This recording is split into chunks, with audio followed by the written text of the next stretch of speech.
Hi everyone, how are you doing today?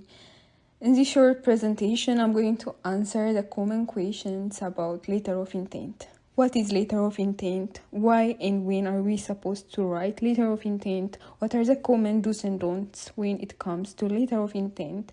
And similar questions. In case you're wondering, I am Dr. Biltibo, an international medical graduate from Ethiopia. I'm currently doing a transitional year residency at Detroit Medical Center, and I'm going to do radiology at UTMB starting from July 2022.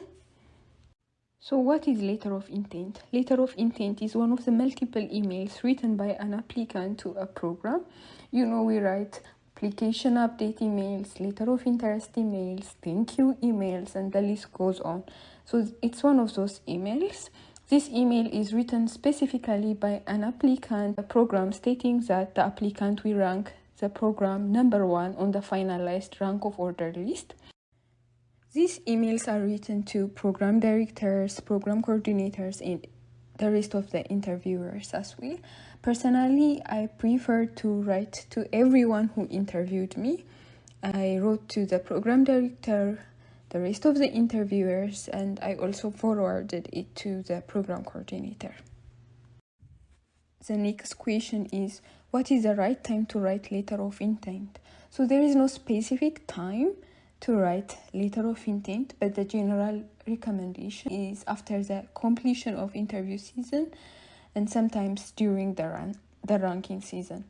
Something you have to be careful is you don't want to be late, right, when you write these emails, because the programs might be done ranking their applicants and you don't want to be late. So my recommendation, do it sometime at the beginning to the mid of ranking season.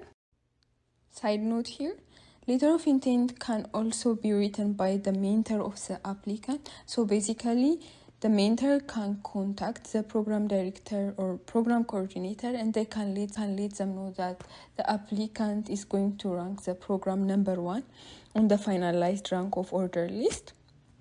This has its own advantage because, generally speaking, attendings, supervisors, mentors are more reliable than the applicant, because there is a possibility that the applicant might send multiple emails to multiple programs saying that they're going to rank the program number 1.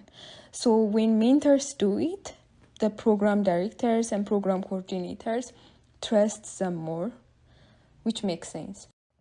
Personally, what I did was I asked my mentor to write a letter of intent to the program director of the transitional year program that I'm doing right now. I asked him to write a letter of intent on my behalf saying I'm going to rank the program number 1. I also did the same thing for radiology. I asked my supervisor that I did teleradiology observership with.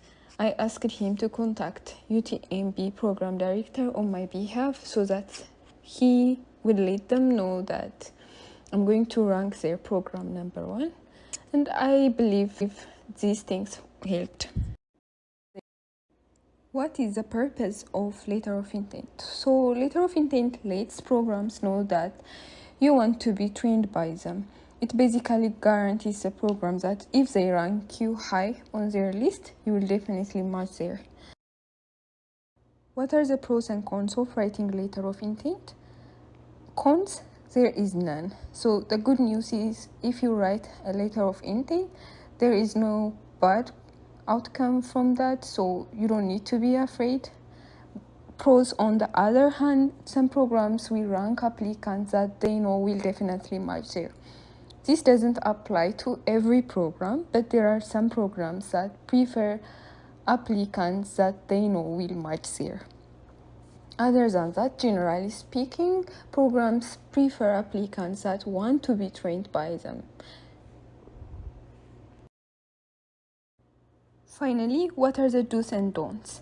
So make sure your letter of intent is clear, short and to the point, and make sure it includes pertinent information. Don't forget to include the interview date, the program name, why do you like the program, and why do you think you are a good fit what do you bring to the table.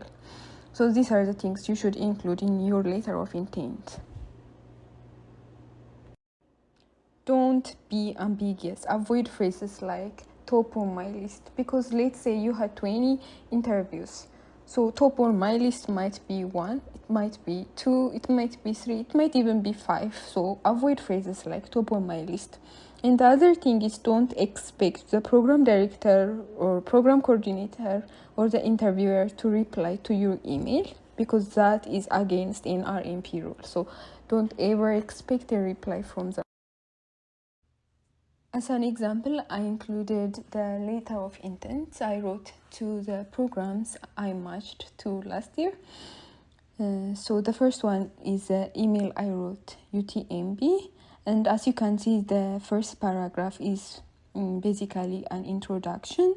So I mentioned the interview date and the type of program I interviewed for.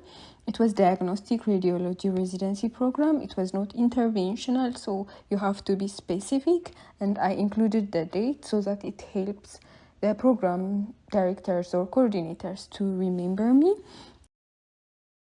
On the second paragraph, I mentioned the important reasons that I was ranking UTMB number 1, which included the family feel to their program, plus the breast and neuroradiology fellowship programs that are available at UTMB.